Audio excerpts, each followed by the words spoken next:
Hello ছোট বন্ধুরা, আজ তোমাদের জন্য আছে টুনি বাঁচালো সকলের প্রাণ। একদিন ঘন সবুজ বনে হঠাৎ করে বড় বিপদ দেখা দিল। অনেক দিন ধরে বৃষ্টিপাত না হওয়ায় গাছের পাতা ঝরে যেতে লাগলো, ফল ফুল কমে গেল। বনের হরিণ, খরগোশ, বানর, কাঠবিড়ালি সবাই খাবারের অভাবে দিশেহারা হয়ে পড়ল। পুকুরের জলও কমে এসেছে। সবাই খুব চিন্তিত। বনের মাঝখানে এক বড় বটগাছের নিচে সভা বসল।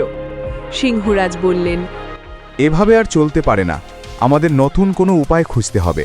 হাতি বলল, আমরা যদি অন্য বনে যাই। কিন্তু কেউই জানত না কাছাকাছি কোথাও ভালো বন আছে কিনা। সেই সময় ছোট্ট এক পাখি, নাম তার টুনি, সাহস করে এগিয়ে এলো। সে বলল, আমি আকাশে উড়ে অনেক দূর পর্যন্ত দেখতে পারি। আমি চাইলে নতুন বন খুঁজে দেখতে পারি। সবাই প্রথমে একটু সন্দেহ করল, এত ছোট্ট পাখি কি পারবে এত বড় দায়িত্ব নিতে? কিন্তু টুনির চোখে ছিল আত্মবিশ্বাস। পরদিন ভোরে টুনি ডানা মেলে উড়ে গেল। সে পাহাড়ের ওপর দিয়ে, নদীর ধারে, মাঠের উপরে উড়তে লাগল। অনেক দূর যাওয়ার পর সে দেখল এক সবুজে ভরা সুন্দর বন। সেখানে বড় বড় গাছ, পাকা ফল আর স্বচ্ছ জলধারা বয়ে যাচ্ছে। প্রাণীরা নিশ্চিন্তে ঘুরে বেড়াচ্ছে। টুনি খুব খুশি হল। সে দ্রুত নিজের বনে ফিরে এলো। সবাই উৎকণ্ঠায় তার অপেক্ষা করছিল। টুনি এসে বলল, আমি একটি নতুন বন পেয়েছি। সেখানে প্রচুর খাবার আর জল আছে। আমরা চাইলে সেখানে যেতে পারি। সিংহরাজ বললেন, তাহলে আর দেরি কেন, আমরা টুনির পথ অনুসরণ করব। পরদিন সকলে মিলে যাত্রা শুরু করল। হাতি সামনে, তার পেছনে হরিণ, খরগোশ, বানর আর অন্য প্রাণীরা। টুনি আকাশে উড়ে পথ দেখাতে লাগল।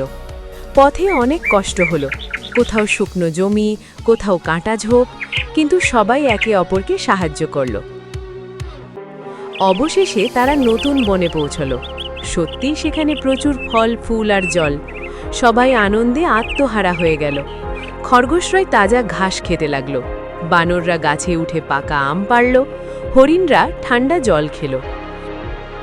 সিংহরাজ গম্ভীর কণ্ঠে বললেন, আজ আমরা বেঁচে গেলাম এই ছোট্ট টুনির সাহস আর বুদ্ধির জন্য। সবাই টুনিকে ধন্যবাদ জানালো। সেই দিন থেকে তারা শিখল, কেউ ছোট বলে তাকে অবহেলা করা উচিত নয়। সাহস আর ইচ্ছাশক্তি থাকলে যে কেউ বড় কাজ করতে পারে।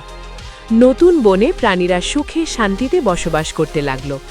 আর টুনি হয়ে উঠল সবার প্রিয় বন্ধু ও পথপ্রদর্শক। চ্যানেলটি অবশ্যই সাবস্ক্রাইব করুন, কারণ আর কিছুদিনের মধ্যে আসতে চলেছে আরও মজার ভিডিওটি দেখার জন্য আপনাকে অনেক ধন্যবাদ।